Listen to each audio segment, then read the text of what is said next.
Peabody and Sherman here. Tell me, Sherman, do you know what P.T. Barnum was famous for? P.T. boats, Mr. Peabody? No, Sherman. P.T. Barnum was an impresario. A what?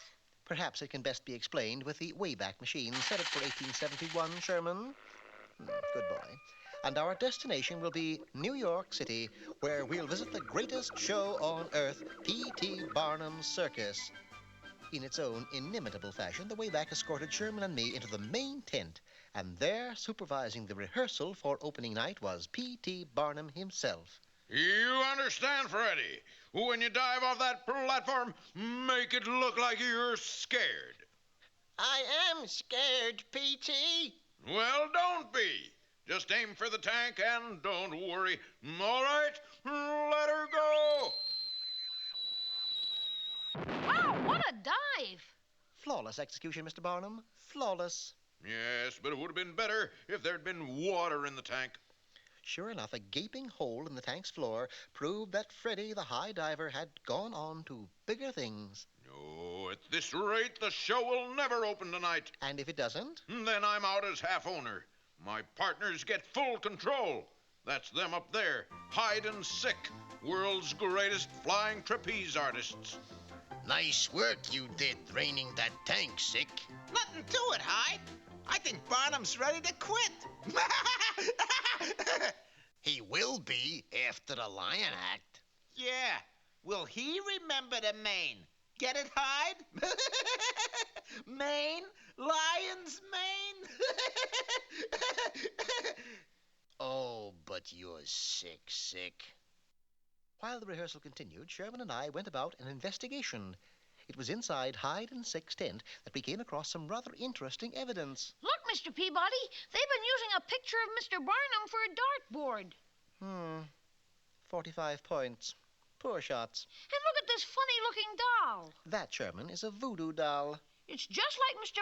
Barnum. Yes, and you'll notice in this instance the aim was much better. We delivered the evidence just before the show began. So, Hide and Sick are behind this. Without the slightest doubt. Shall I fetch the police, Mr. Barnum? Not yet, Sonny. Hide and Sick are my star attractions. If they don't perform, the show closes. And then legally the show will become theirs. Yes. Hear that, Hyde?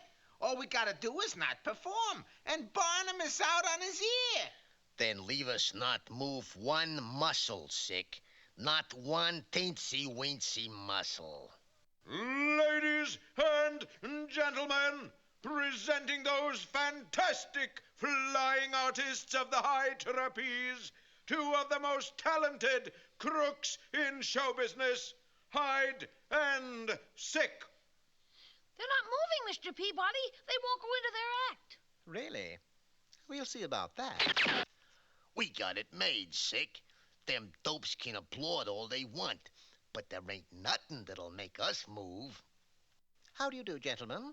My name is Peabody, and this is a friend of P.T. Barnum's. A skunk! Let me out of here. Well, that was all it took. Hide and Sick launched themselves into a memorable aerial display.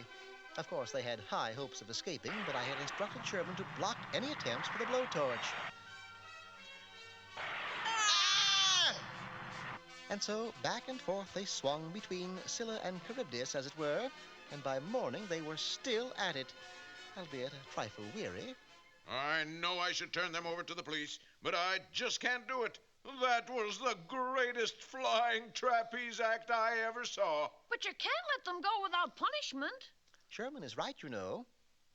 Well, Barnum's circus flourished, and Hide and Sick became his biggest stars. As for the punishment, each afternoon at 3, Jumbo, the elephant, put a well-known expression to good use. Tanning one's hide. Now I'm sick. Sick?